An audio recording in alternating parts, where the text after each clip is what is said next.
The amount of money laundered every year is estimated at 2 to 5% of global GDP. 2% of global GDP is roughly equal to the combined GDP of Turkey, the Philippines, Bangladesh, Sri Lanka, and Pakistan. Over $500 billion flows out of developing countries each year. Much of this money flows into Western economies via complex offshore structures.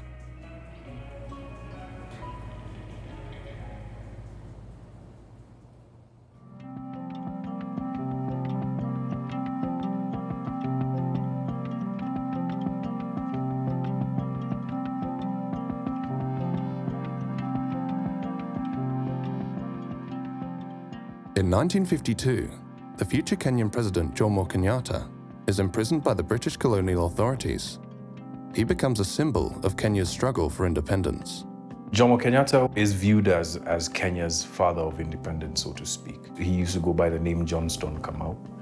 He used to be a water meter reader in the colonial government's municipal council. He was also fairly well-spoken. I believe that's part of the reason why he was selected from amongst the political intelligentsia at the time. Upon his release from detention, the near-penniless Kenyatta becomes a close friend of the last British governor of Kenya, Malcolm MacDonald. In 1963, Kenyatta is elected as the first Prime Minister and later President of independent Kenya, while Malcolm MacDonald becomes the British High Commissioner. The government and civil service of the new country is comprised primarily of what the British called loyalists. Post-independence, Britain retains a number of military sites in Kenya. Today, Britain trains 6 infantry battalions in Kenya every year. 60 years after independence, the Kenyatta family is one of the wealthiest in Kenya. The Kenyatta family have vast investments in land across the country, right down to the coast, all the way up to the what was called the White Highlands. They own the biggest milk company in Kenya. They own one of Kenya's biggest banks. They have a chain of hotels. They're building a sub-city right now, just right outside the bounds of Nairobi city. There's always been an open question about how Jomo Kenyatta was able to become such a rich person. Just 1 or 2 years after becoming president. His salary at the time doesn't match the kind of wealth that he has. There have been memoirs written by, people from his administration that say that he essentially would, engage in land grabs of very, very prime pieces of land owned by members of the settler community, etc. A declassified CIA report noted that funds provided by foreign governments in order to pay for the redistribution of land from colonial settlers to landless Kenyans had allegedly been used by the Kenyattas and their associates to buy land for themselves. Today, the Kenyatta family are the biggest landowners in Kenya, holding over 500,000 acres of prime land across the country, while many former Kenyan freedom fighters and their families who fought specifically for the return of their land received nothing. Jomo Kenyatta passed away in 1978. His son, Uhuru Kenyatta, followed his father into politics. The country's president, Uhuru Kenyatta, was among the world's rich who were named this week in the Pandora Papers. According to the Pandora Papers, Kenya's president, Uhuru Kenyatta, and 6 members of his family have been linked to 13 offshore companies. And what was revealed is that the family had invested in offshore structures.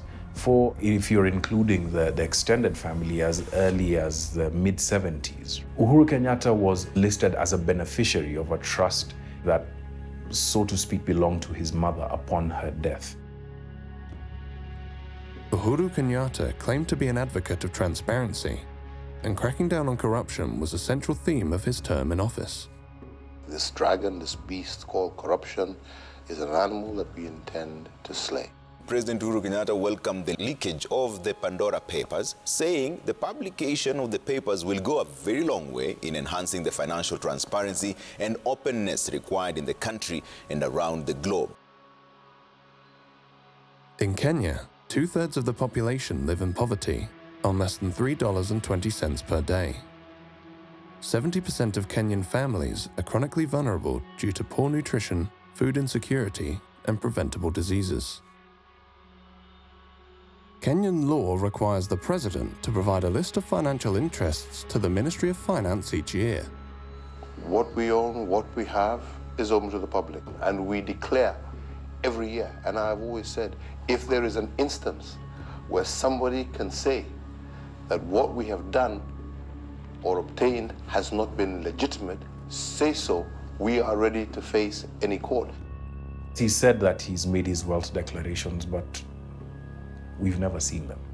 Secondly, families of politically exposed persons don't have to declare their wealth.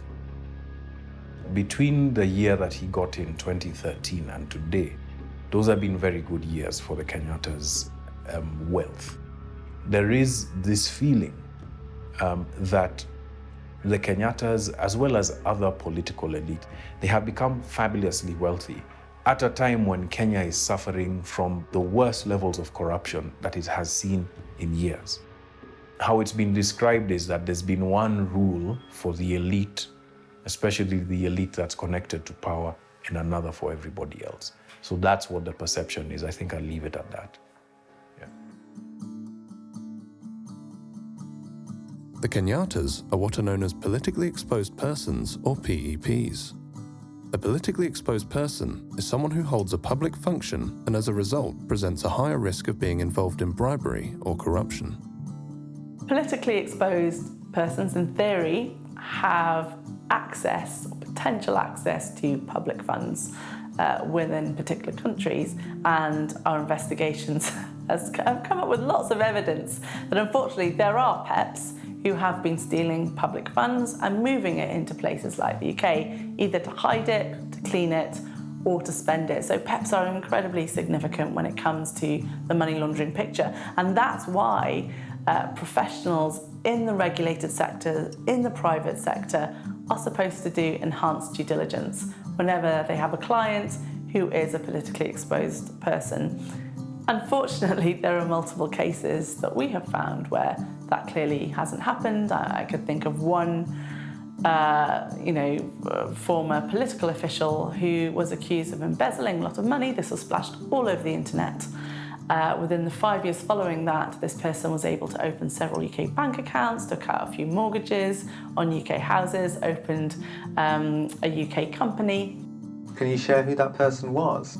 Because of slap suits in the UK, which I'm sure you're really aware of, we're very aware of them, unfortunately. I have to literally libel check everything I say, learn it like a script, and then say it, so I can't. Even if that is already in the public domain? Yeah. It's a big issue.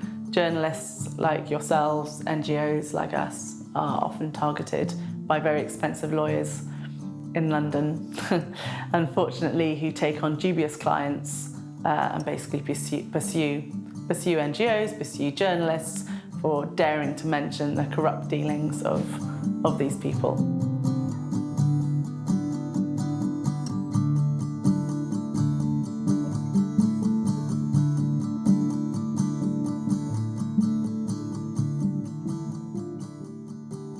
The Kenyattas are not the only developing world political dynasty who have amassed wealth and land beyond their known sources of income. Since coming to power after the dissolution of the Soviet Union, the Aliyev family of Azerbaijan have accumulated a vast fortune and business empire. Azerbaijan is a major crude oil and natural gas producer. Fossil fuels are so abundant that surface oil deposits have burnt for centuries. The UK is the largest foreign investor in Azerbaijan, making up over half of all foreign investment. The Aliyev family is the richest family in Azerbaijan. They came to power in 1993 when Heydar Aliyev, a former KGB general and Secretary General of Azerbaijan Soviet Republic, orchestrated a coup. In 1993, Heydar Aliyev seized power in a coup. Shortly before Heydar Aliyev's death, his son, Ilham Aliyev, took over as president and has remained in power ever since. BP arrived in Azerbaijan in 1992 and after the coup signed a secret deal with the new president. Today, BP is the largest foreign oil company in Azerbaijan. The political opposition has always said that British Petroleum was responsible for the state coup. They brought Haidar Aliyev to power. I remember in 1993, during that difficult electoral and coup period, the British private security companies were doing something in Azerbaijan.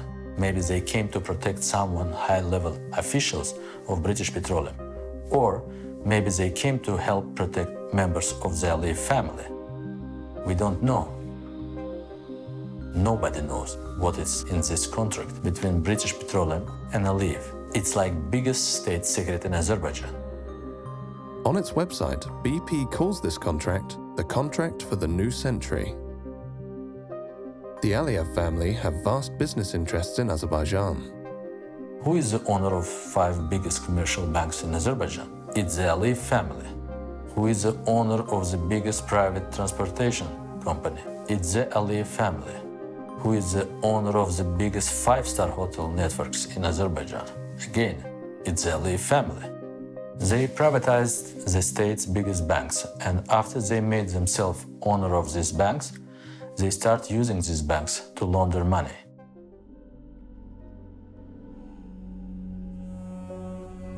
Heads of state and other major figures have deposited vast assets offshore. It's according to a review of nearly 12 million files from around the world. It's the latest report by the International Consortium of Investigative Journalists. The Pandora Papers expose a London property empire worth nearly $700 million amassed by the ruling family of Azerbaijan. So one of the properties that we looked at was on Conduit Street in central London. This property was bought in 2009 by a company owned by one of the associates of the presidency of Azerbaijan.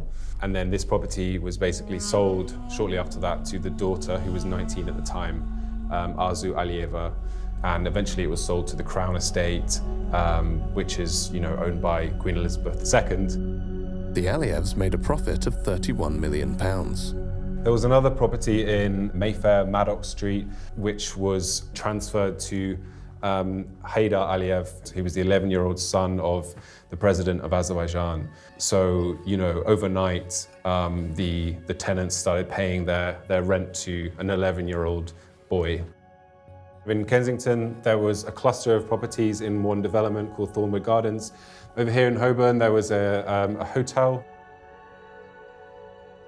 When the Italian newspaper La Repubblica asked Ilham Aliyev about the Pandora Papers revelations, he replied, "Some forces in the West try to use these kind of insinuations or half-truths in order to discredit the image of Azerbaijan and undermine Azerbaijan's position.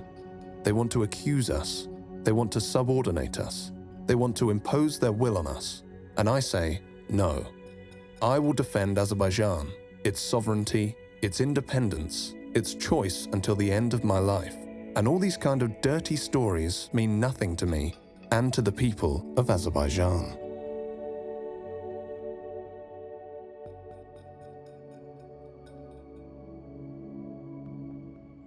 In the Pandora Papers, we saw dozens of politicians and world leaders, current and former world leaders, with wealth offshore.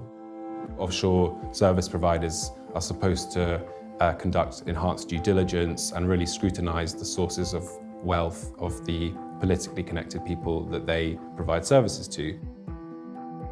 The Pandora Papers revealed that offshore service providers did not conduct sufficient due diligence on their politically exposed clients. There was some light Googling, running names through risk databases and things like that.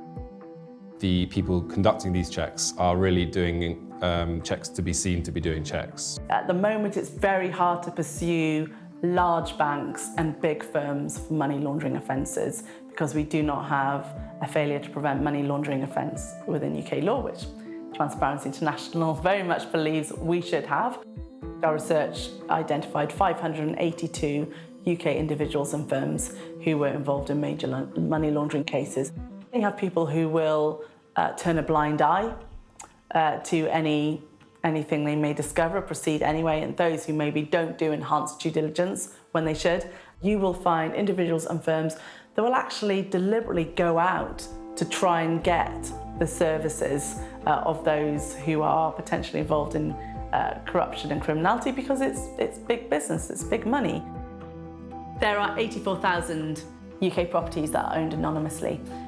Now, of course, some of those will be owned with the legitimate money, but it's quite possible that a lot will be owned with suspicious funds. Baku, the capital of Azerbaijan, is an unusual place. It is not just the prevalence of stray cats that make it unusual, because even more prevalent than cats are police and security officials. There is a security official on every street, on every corner, even underneath bridges. Ornate parks of marble and sandstone are scattered throughout the city. Only in the suburbs and on the edges of Baku is the fairy tale confronted by reality. In 2005, Azerbaijan signed the UN Convention Against Corruption. One of the requirements of that treaty was to implement financial declaration for all state officials. Parliament ratified that treaty. Yet, until today, 17 years later, nobody is declaring their wealth. The first journalist who exposed the huge corruption in the government was killed at the front door of his house.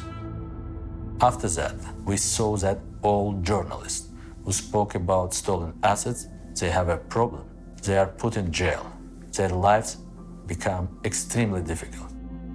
They are prosecuted, they are blackmailed with private family issues.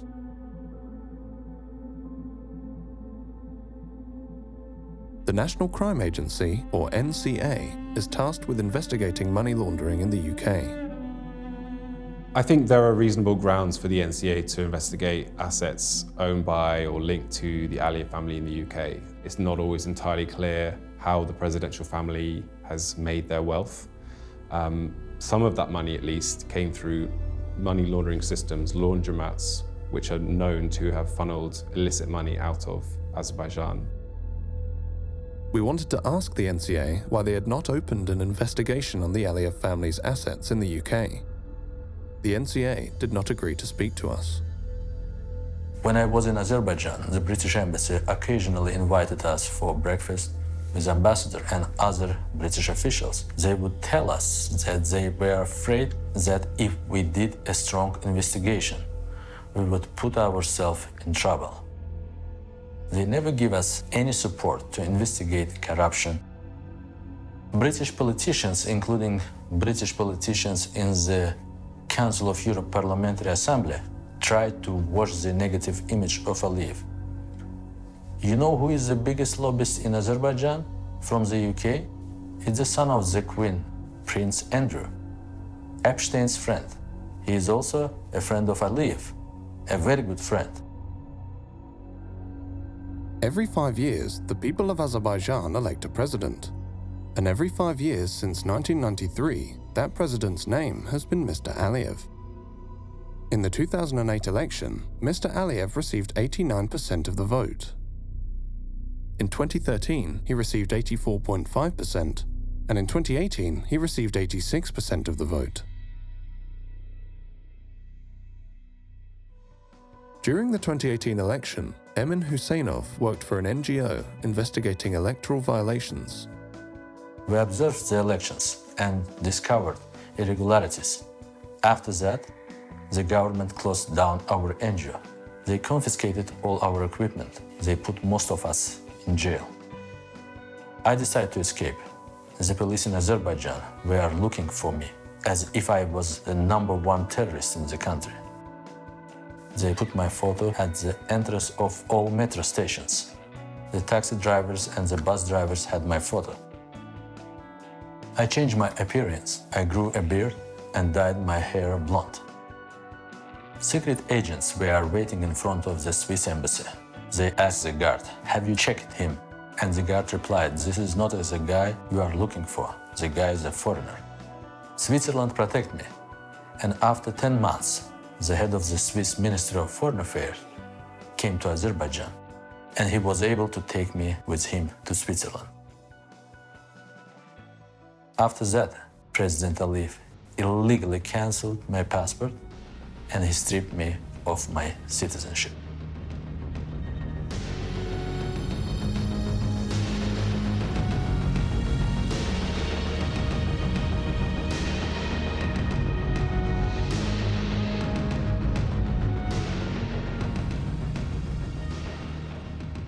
The Aliyev family's love of London property and use of offshore financial secrecy to hide their wealth is mirrored by another political dynasty of the developing world, the Sharifs of Pakistan. The Prime Minister of Pakistan has been disqualified from office. The court also disqualified the country's finance minister, Ishaq Dar. This verdict was unanimous. All the 5 judges declared that Prime Minister Nawaz Sharif is not an honest and sagacious person, and hence he should be disqualified. Nawaz Sharif is the 3 times elected Prime Minister of Pakistan. During his premiership in the 90s, Nawaz Sharif privatized many state-owned industries. The privatization policies which were initiated by Mr. Nawaz Sharif during his stints as Prime Minister during the 90s, that is the start of corruption, where a lot of state holdings, they were portrayed as if they are making losses, and then they were handed out to different political backers of Nawaz Sharif, his friends, and his business associates. The government of Nawaz Sharif then passed a law that the tax authorities in Pakistan could not question the origin of money that entered Pakistan from abroad. One thing which we need to remember, and this is very, very important. When you're in the power, you can make laws according to your will. You can actually manipulate the system. You can bribe the people. You can get cuts from wherever you want. And this is what the Sharifs has been doing, and this is what they've been accused over the years. It's a close-knit family affair. In the case of Hudaybiyah paper mill, once you look at the directors and shareholders, it's only the entire Sharif family, the immediate blood relations, and a few cousins who are also mentioned as directors. To look at the shareholding of Ramzan Sugar Mill, that gives you an idea that it is run by Chief Executive Officer Mr. Hamza Shehbaz Sharif. Shehbaz Sharif is a younger brother of Nawaz Sharif. He was the leader of the Punjab Assembly while his brother was Prime Minister. He is accused of laundering tens of millions of dollars through the Ramzan Sugar Mill, a company owned by the Sharif family. Accounts were opened in the name of these low-level, low-wage employees who do not come into the tax net. Money used to be deposited in those accounts, and finally they used to land in the accounts of either Mr. Hamza Shehbaz Sharif, Mr. Sulaiman Shehbaz Sharif, or Mr. Shehbaz Sharif himself. In fact, these files which you see here, it gives the names, it gives the banking documents, the challans, everything which is mentioned in these, all the banking record, the names of the low-wage employees. Here is one example, look at it. Mr. Masroor Anwar, he is depositing this in the name of Mr. Shehbaz Sharif. This is 1.6 million rupees. This was deposited in Habib Bank of Pakistan on 27th April 2017 when Shehbaz Sharif was the Chief Minister. This is another deposit, 13th May 2016, in the name of Mia Muhammad Shehbaz Sharif, an amount of 6,52,451 rupees deposited in an account by Mr. Masroor Anwar.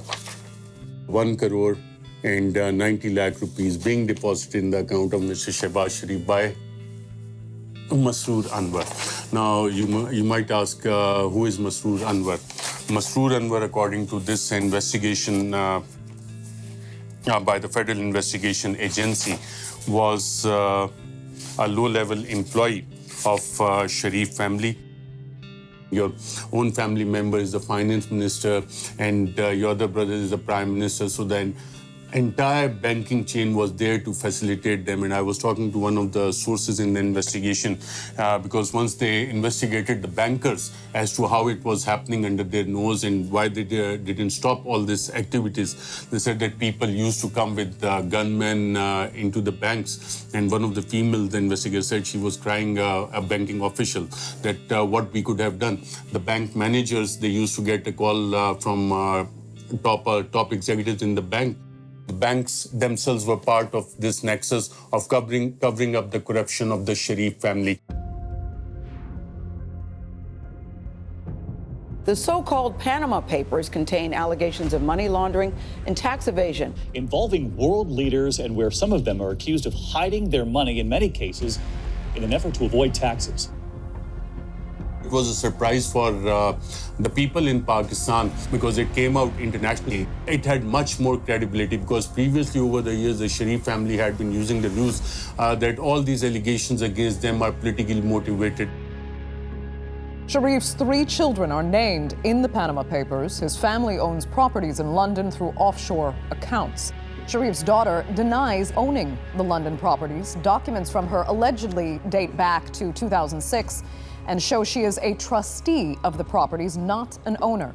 But those documents are written in a font called Calibri, which was not commercially available until 2007. If you look at 1992 and 93, this is a very important time. Mariam assets grew 21 times, and there's no justification for that. In a single year, you are not a business owner. There's no business under your name, but 21 times your assets are going up. In 1992, Mariam Nawaz turned 19 years old. After the Panama Papers revelations, Pakistan's investigative agencies probed the financial affairs of the Sharif family. The joint investigation team basically found out that Mr. Nawaz Sharif could not justify the assets he had made from known sources of income. That was one of the main charges. The matter was sent for criminal prosecution. In criminal prosecution, there was a trial which went on for almost a year.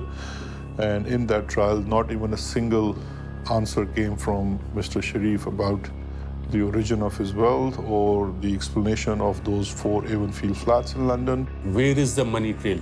That they have never been able to prove. The Sharif family is believed to be one of the wealthiest in Pakistan, but the origin of their wealth remains a mystery. The flat that you're living in at the moment in Mayfair was actually named in the Pakistani paper, The News, last year as one of 4 which was illegally bought by your father through various Swiss and offshore companies. Why don't people who are actually blaming us for that go to the courts and prove it? But do you know who owns the flat that you're living in? Well, that is not the question right now. Why not? But it's the question I'm asking you. Do you know who owns the flat? Well, it's on a rent. I'm renting on a rent basis, which comes from every quarter from Pakistan. You're renting it personally, or the money comes from Pakistan? The money comes from Pakistan. I'm just like any other student living with his parents. I doesn't necessarily has to know about what the facts and who owns the flat and who pays for the rents and who pays for my living. The family deserves all this. It is not my fault that I was born in a rich family, in a wealthy family. My grandfather earned that with a hard work, sheer hard work. When you ask them that where you got this money from, they will start telling you the story of their late grandfather. At the time of independence, we came from India, we have businesses. Seriously speaking, there's no business in the world which has no money trail. If you look at their tax filings, it doesn't come out as a big industrial family. The Sharifs never featured in that rich families of Pakistan. But now if you make a list of the richest families in Pakistan, then definitely Sharifs would feature in the top 10, maybe in the top 5, because exact amount of their holdings as to how much is hidden in Luxembourg, in UK, in UAE, in Saudi Arabia, what is in different bank accounts in the United States, that is not known. Whether it is $4 billion or $5 billion, that is not known. In December 2018, as a result of the Panama Papers revelations, Nawaz Sharif and his daughter are sentenced to 7 years on corruption charges. Nawaz Sharif is granted bail for medical treatment in London and refuses to return to Pakistan. From London, Nawaz Sharif claims his downfall is a conspiracy by the Pakistani military. बिजली का bill बिजली बनकर गरीब पर गिर रहा है। बाजवा साहब, जवाब आपको देना होगा। दवाई ना मिलने से मेरे पाकिस्तान का गरीब मर रहा है। बाजवा साहब, जवाब आपको देना होगा। गरीब की रोटी 10 रुपए की हो गई है। बाजवा साहब, जवाब आपको देना होगा। और जनरल फैज, ये सब कुछ आपके हाथों से हुआ है। जवाब भी आपको देना होगा। आपने नवाज शरीफ को बागी कहना है, जरूर कहिए। गद्दार कहना है, जरूर कहिए। इश्तिहारी कहना है, जरूर कहिए। हाई जैकर कहना है, जरूर कहिए। लेकिन नवाज शरीफ अपने गरीब और मजलूम आवाज की आवाज बनता रहेगा। We contacted Priti Patel MP, the Home Office Minister, to ask her why Nawaz Sharif, who had overstayed his British visitor visa by 2 years, had not been extradited from Britain. Priti Patel had been eager to deport asylum seekers during her time at the Home Office, yet she took no action against Nawaz Sharif. Priti Patel MP in the Home Office did not agree to an interview. We also contacted the National Crime Agency. We wanted to find out why there had been no meaningful investigation into Nawaz Sharif's assets. The NCA did not agree to speak to us. Nawaz Sharif is not the only member of the Sharif family who has made London his home. London is the second home of House of Sharif. Hassan Nawaz is here, Hussein Nawaz is here, Hussein's children, Zikriya and another son is here, right? Hassan's children are here, Nawaz Sharif is here. And then if you look at Ali Dar, who is the son-in-law of Nawaz Sharif, Asman Nawaz Sharif, who is the youngest daughter of Nawaz Sharif, she's here. Ishaq Dar is here. Then Shehbaz Sharif family is here as well. Sulaiman Shehbaz is here. Ali Imran, who is actually the son-in-law of Shehbaz Sharif, who also lives in this country. Shehbaz Sharif's daughter, Rabia Imran, is also in this country. And she is actually on a run and wanted in Pakistan. Ali Imran is wanted in Pakistan. Ishaq Dar is wanted in Pakistan. All these people are wanted in Pakistan. Sitting in Pakistan, in a third world country, you look at it as to why most of the people who are wanted by the courts in Pakistan, by the law in Pakistan, they find a refuge in London, UK. It doesn't make sense to me. London is the destination of choice for politically exposed persons and their family members who have accumulated vast fortunes beyond their known sources of income. These fortunes are frequently laundered or transferred offshore to or through British dependent jurisdictions, where their origin and ownership are obscured and money can be reinvested into the global economy. Capital flight is a major concern for developing countries. We know that there is a huge capital flight, and it's not just specific to our time period.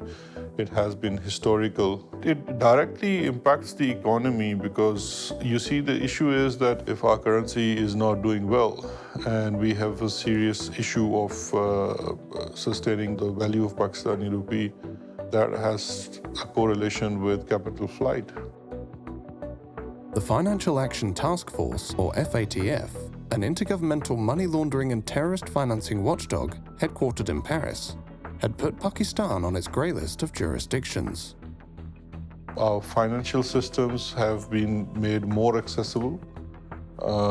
We have sharing of information with almost everyone. We are pursuing many money laundering cases as far as we can pursue because, of course, the missing element still is the cooperation from the other jurisdictions. That is not forthcoming. And sometimes we wonder that we are in grey list, but the money that has been taken from here is in countries which are not in the grey list. So that is something that, sometimes is like, okay, so why are we in the grey list then? We approached the FATF for an interview. The FATF declined to speak to us. We would have liked to ask the FATF how it was possible for the UK, Switzerland and Luxembourg, among others, to be considered clean when these countries are known to be major money laundering centres, through whose economies billions of dollars of illicit money are reinvested every year. The money is stolen here and it is hidden in the developed countries, in the developed world. If that is happening, it's not just the fault of Pakistani system that the money is able to go out. What I question is the double standards. So for example, if you ask on one side from countries like Pakistan to have more checks and be more open, we expect in return the same from other countries when we are investigating someone. We will write a mutual legal assistance request to, let's say, Switzerland, and we will say that we have information that Mr. A has a bank account in Switzerland in such and such bank. We don't know the branch, we don't know the account number, but he's definitely in the system and his identity, date of birth, everything is shared, and we will seek information. And maybe 1 year or 2 years after, we will receive certain questions from saying, can you identify the branch name, or can you give us the account number? Whereas we have said in our first request, we don't have those. When Pakistan Tehreek-e-Insaf government came into power, we formed an informal arrangement with the UK authorities called Justice and Accountability Initiative, and NCA also set up a small anti-corruption unit within NCA, which was to assist in Pakistan on its request. The Home Office and the NCA, the UK's national crime agency, are responsible for dealing with mutual legal assistance requests by foreign states. Pakistan filed numerous MLA requests in relation to the Sharif family's assets in London. The requests on Sharif families are taking a lot of time. It's taking way too long to take some simple actions like, for example, freezing of assets or investigating the assets or the activities in the UK when people are, facing charges or convicted of serious crime in Pakistan. Pakistan did its part. We did our investigation, we did our inquiry, but has there been any investigation on British side? We don't know. What about the Mayfair flats? What about the whole property portfolio of Hassan Nawaz that has come in Panama Papers? The impression that goes to people is that everyone who commits such crimes or who is involved in corruption ends up in London, living in Mayfair flats. The main issues for developing countries are Western countries. Unfortunately, here in the UK and other Western countries, we can be very good at pointing the finger elsewhere and saying, hey, look at all that corruption over there. But the reality is we are facilitating that corruption. We are complicit in the laundering of public funds because we have a ready-made system ready to go where corrupt individuals can hide, can spend, can clean their money. London and its role in the offshore world is that it's a money launderer's paradise. It's a money launderer's paradise or haven. It's a place where if you want to stash illicitly earned wealth, you can do so anonymously, and you can do so with relatively few checks and balances.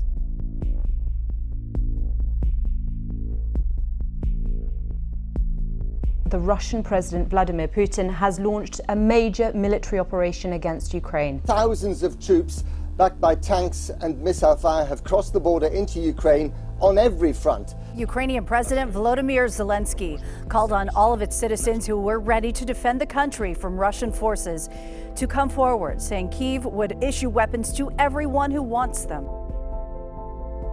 We've already put in place the largest package of sanctions in our history. Today, the White House announced new sanctions against members of the Russian elite. Tying Russian oligarchs directly to assets is proving very difficult because they are all masters of using shell companies and relatives to hide their true ownership. For those who wish to hide their money, British-dependent territories such as the Cayman Islands, Jersey, and the British Virgin Islands are the destination of choice. In the past, Britain has claimed that these jurisdictions are independent and it cannot dictate their laws. I listened to the Foreign Secretary correctly detail the importance of avoiding sanctions leakage, and she was asked twice in this statement about British overseas territories. I detected a reluctance to go into detail on that. I've been very clear that we will absolutely be including overseas territories in all of these measures we're taking.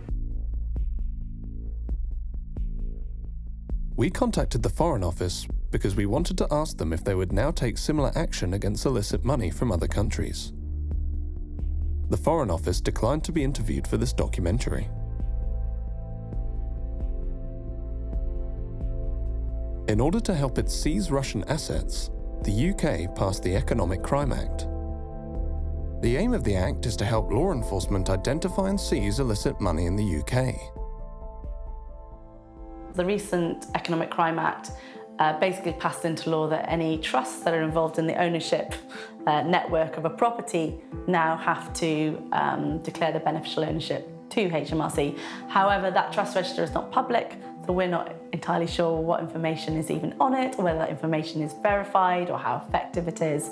Overseas trusts that own UK property will also have to register, well, under law will have to register there. I don't know how much that will be enforced in practice. It's hard to say.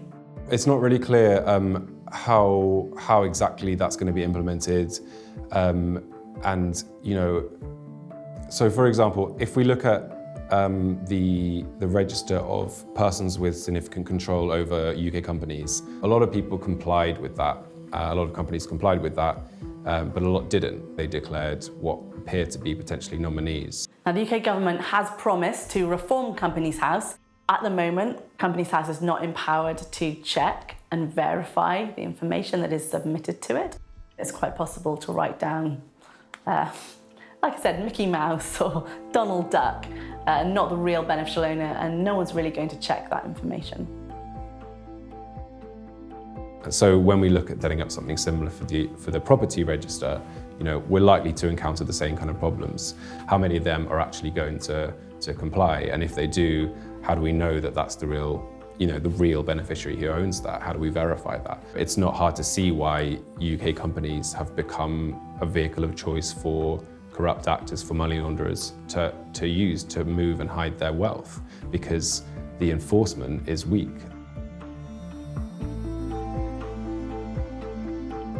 We wanted to speak to the NCA about what they felt would help them tackle the issue of money laundering in the UK. The NCA did not agree to speak to us.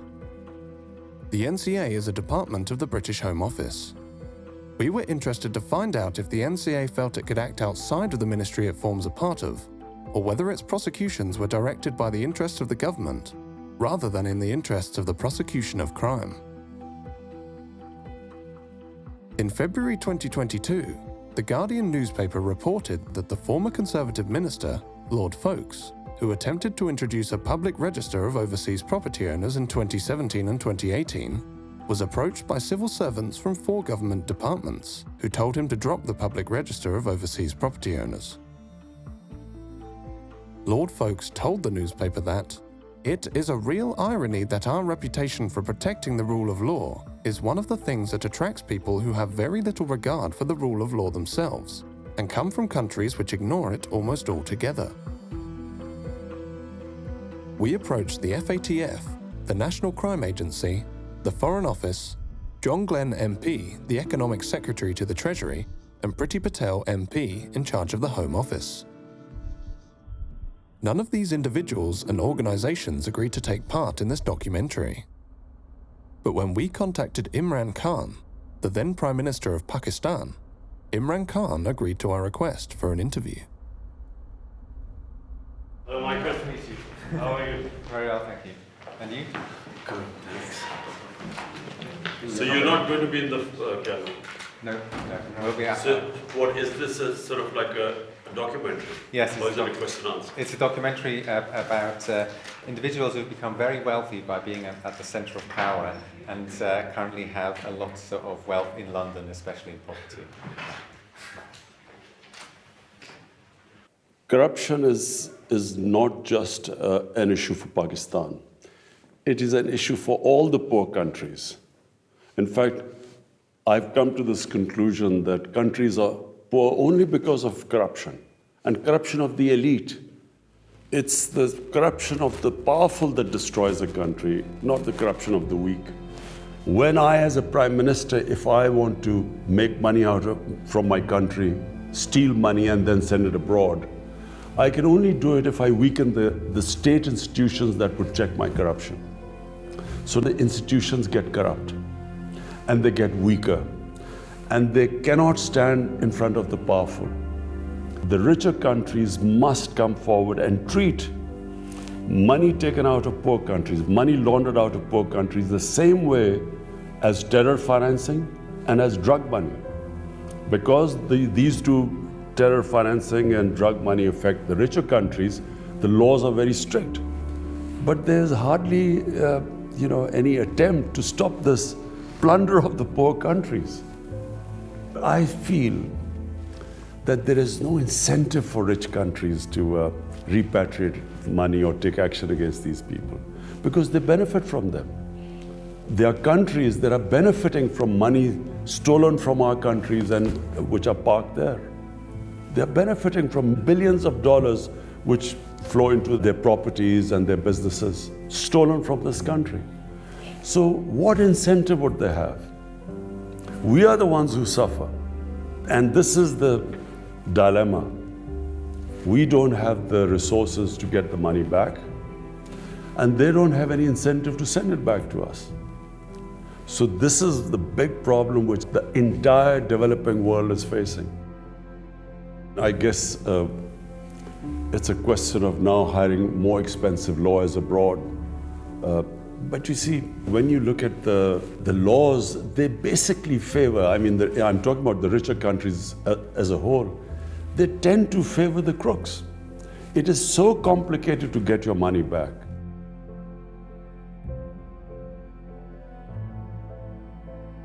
Imran Khan has raised this issue in almost every forum that the rich countries must take care of poor countries, and the care involves that the looted money that is now invested in the rich countries must be returned to the original countries. In Panama Papers, the properties of Sharifs are categorically mentioned, and all these properties are in the heart of London.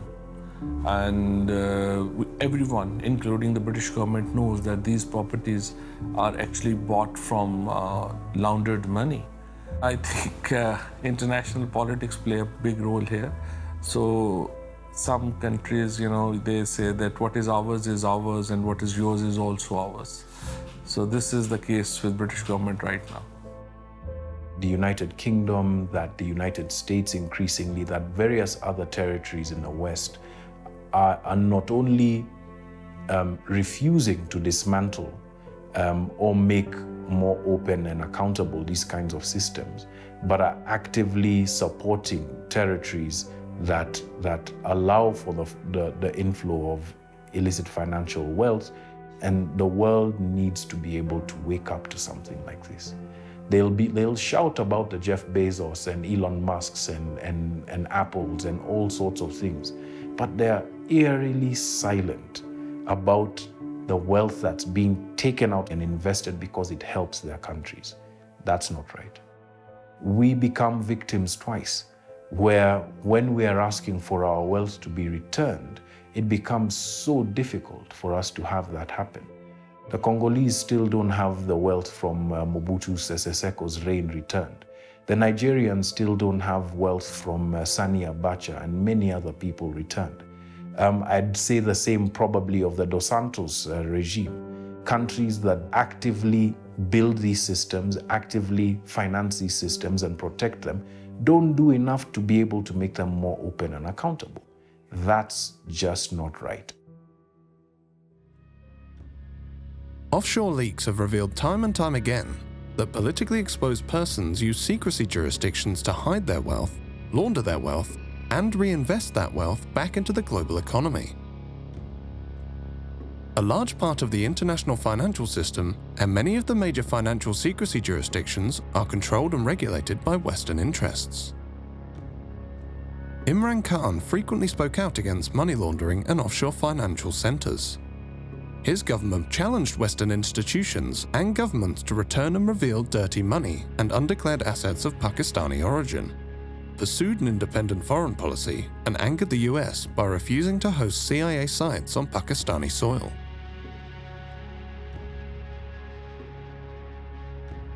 On the 7th of March 2022, the Pakistani ambassador to the US reported in a classified communique that Donald Lu, a senior State Department official, had informed him that Pakistan-US relations could improve only if Imran Khan was removed from power. Khan actually accused the US of being behind a conspiracy to get him ousted from power. The Prime Minister of Pakistan accused the US of working with the opposition to remove him from power. There is absolutely no truth to that allegation. We are not going to let propaganda, misinformation, and disinformation, lies, get in the way of any bilateral relationship we have, including with the bilateral relationship we have with Pakistan. Prime Minister Imran Khan has been ousted from power. Lawmakers elected the opposition leader Shehbaz Sharif as the country's new prime minister. A new dawn has started. A new day is coming. Allah has answered the prayers of millions. When Shehbaz Sharif, the brother of Nawaz Sharif, was appointed Prime Minister on Monday the 11th of April, the Guardian newspaper wrote, "He is known as a diligent administrator with such a great love of poetry that he often opens official meetings with recitals of famous revolutionary Urdu poets. His first words to Parliament were, 'One must set himself free from all bounds of desires.'" Imran Khan claimed he had been removed by a foreign-backed conspiracy.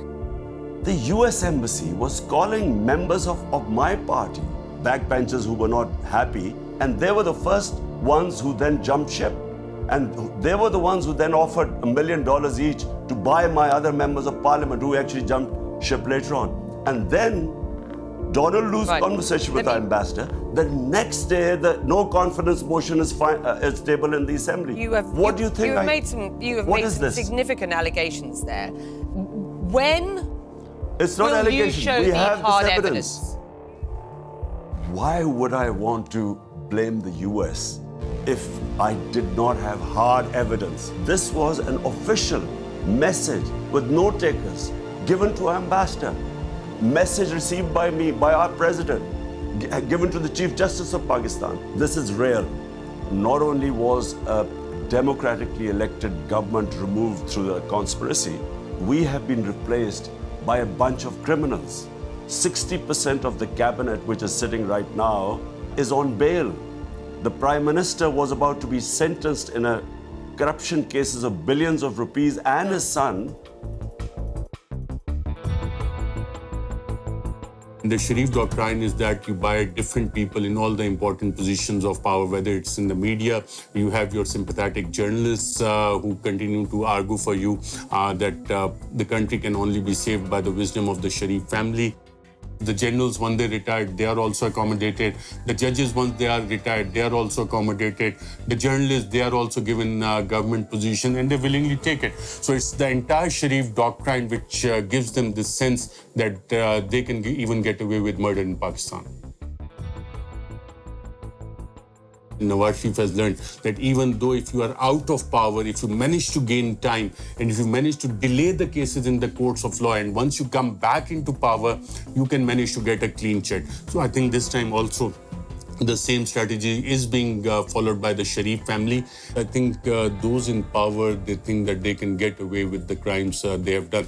And Sharif family has been benefiting from them because of their international friends who have been coming to their rescue to strike the dirty deals.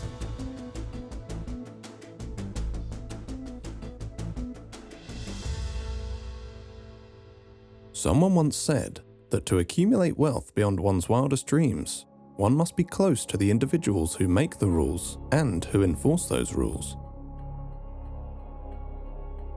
When Shehbaz Sharif's coalition government was appointed, one of its first actions was to pass an amendment to restrict the power of the National Accountability Bureau, which had been in charge of investigating white-collar crime by public office holders. The amendment, which was passed in June 2022, was to take effect retrospectively. The amendment stipulated that the courts had to decide on the outcome of a case within 1 year, and stated that if sufficient evidence was not provided at the time of the arrest, the arresting officer could face 5 years in jail for the filing of a false reference. Dr. Mohammad Rizwan, the 47-year-old chief investigator who presided over the investigation against Shehbaz Sharif and his family in the Ramzan sugar mills case, died of a heart attack on the 9th of May 2022. Another investigator on the same case suffered a heart attack and remains in critical condition. Malik Massoud, through whose accounts prosecutors alleged 3.7 billion Pakistani rupees were laundered to various Sharif family members, had been cooperating with investigators when he too suffered a heart attack and died on the 7th of June 2022. The 49-year-old had been a tea boy at the Ramzan sugar mills, where he drew a salary of approximately $300 per annum for his work at the Sharif family-owned enterprise. According to the Wealth Report, London is the wealth capital of the world, beating New York to the top spot. London is the favoured playground of the world's politically exposed oligarchs and their family members. The Sharif family of Pakistan, the Aliyevs of Azerbaijan, the Kenyatas of Kenya, and many other current and former politically connected families who acquired vast fortunes beyond their known sources of income own billions of pounds of prime London property. London boasts the greatest diversity of international property investors, with people from 45 countries owning properties in London. British-dependent jurisdictions continue to offer financial secrecy and tax evasion services. 84,000 properties in the UK are owned anonymously. The UK government has made repeated promises to crack down on dirty money, but on each occasion, the government has failed to implement the promised legislation or watered down the legislation so as to make it ineffective. Britain remains the capital of libel tourism, where the wealthy come to attempt to silence their critics. London continues to be a safe haven for the global elite that have fallen out of favour in their home countries. Pakistan under Imran Khan attempted for years to engage with Britain to repatriate laundered money. Many other developing countries have done the same, without success. We approached numerous UK government bodies and ministers for this documentary. Not one agreed to speak to us. The FATF, the Intergovernmental Money Laundering and Terrorist Financing Watchdog, headquartered in Paris, indicated in its first review after the ousting of Imran Khan that Pakistan had met all of the compliance recommendations to be removed from the FATF grey list.